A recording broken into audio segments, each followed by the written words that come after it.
ایسے لگتی ہیں کہ دیکھنے والے پر ان کا گہرا اثر ہو، جیسے وہ بہت ہی نشیلی سی آنکھیں ہوں. اور یہاں پر ایک آنکھ کا جو ذکر ہے وہ یہاں پر ایک علامت کے طور پر ہے. اگر آپ اس پہ دیکھیں تو آنسو بہانا جو ہے، جب آنسو بہتے ہیں آنکھوں سے تو کیا ہوتا ہے، اگر انسان روتا ہے، اگر جو میر کہنا چاہ رہے ہیں کہ انسان جب روتا ہے تو یہ بھی ایک فطری ایک وہ ہے کہ اس کی آنکھیں تھوڑی سوج جاتی ہیں، وہ مکمل ان کو کھول نہیں پاتا. تو کیا کہتے ہیں کہ میر کہ شاید محبوب روتا رہا ہے جس کی وجہ سے اس کی آنکھیں پوری کھل نہیں رہی، لیکن پھر بھی یوں لگ رہا ہے کہ جیسے وہ ادھ کھلی آنکھیں، جو نیم باز آنکھیں، جس طرح شراب کے بعد ایک مستی طاری ہو جاتی ہے تو وہ آنکھوں میں وہی مستی اور وہی خوبصورتی میر کو نظر آتی ہے. اور جو شراب کا نشہ ہے وہ انسان کو اپنے آپ سے بیگانہ کرتا ہے، اسی طرح محبت کرنے والا جب محبوب کو دیکھتا ہے تو وہ اپنے آپ کو بھول جاتا ہے. تو محبوب کے حسن کی تعریف سے متعلق یہ ایک شعر جو ہے وہ یہاں پر یہ لکھا ہے جو مقطع ہے. میں یہاں پر حوالے کا شعر لکھ رہی ہوں. ابھی ہم نے یہاں پر جو پڑھا تھا، تیرے جیسی آنکھوں والے جب ساحل پر جاتے ہیں. آپ اس کے علاوہ جیسے میں پہلے بھی کہتی ہوں اور بھی کوئی شعر اگر آپ کو یاد ہے تو آپ وہ بھی لکھ سکتے ہیں. تیرے جیسی آنکھوں والے جب ساحل پر جاتے ہیں، لہریں شور مچاتی ہیں،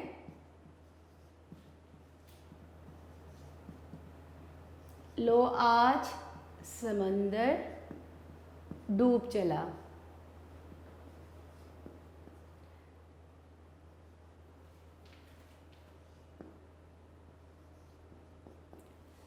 تو محبوب کے حسن کی تعریف سے متعلق ایک عاشق کے لیے، شاعر کے لیے، چونکہ اس کا محبوب اس کائنات کی سب سے خوبصورت چیز ہے، کبھی اس کی آنکھوں کو وہ نیم باز آنکھوں سے تشبیہ دیتا ہے، چہرے کو چاند سے تشبیہ دیتا ہے، زلفوں کو رات سے تشبیہ دیتا ہے.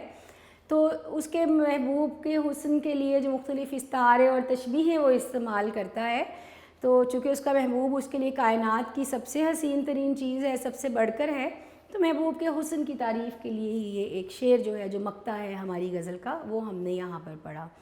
ایک اور شعر میں یہاں لکھ دیتی ہوں.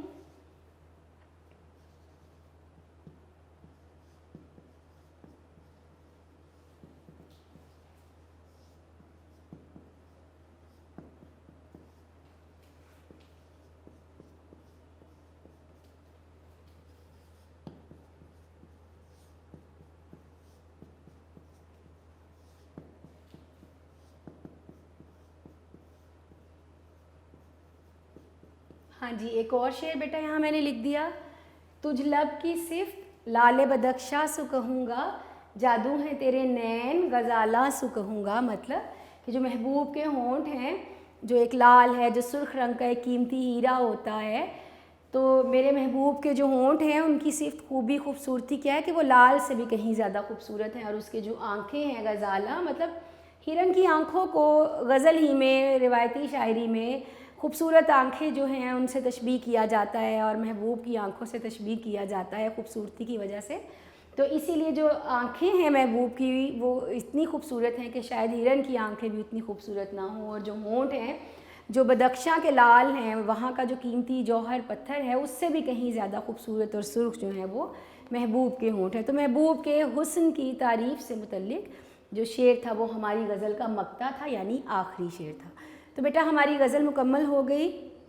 اب ہم اپنی جو آگے مشق ہے وہ ہم پڑھیں گے، لیکن چونکہ ابھی ہمارے لیکچر کا وقت ختم ہو رہا ہے تو آج ہم نے اپنی غزل مکمل کر لی. اب ہمارا جو اگلا لیکچر ہوگا تو ہم کوشش کریں گے کہ اس میں پھر ہم اپنی جو مشق ہے آگے، اور جو کہ ضروری ہے، جیسے میں آپ کو ہر دفعہ کہتی ہوں کہ بیٹا مشق جو ہے وہ بھی ضرور میں پڑھاتی ہوں آپ کو، اس کی ایک چیز یہاں پہ پڑھ کے بتاتی ہوں، کیونکہ بورڈ کا جو پیپر بنتا ہے کہیں سے بھی کوئی بھی چیز جو بک میں موجود ہے وہ آپ سے پوچھی جا سکتی ہے. تو ابھی ہمارے لیکچر کا وقت چونکہ ختم ہو گیا، اگلا جو ہمارا لیکچر ہے اس میں ہم جو اس کی مشق ہے وہ پڑھیں گے.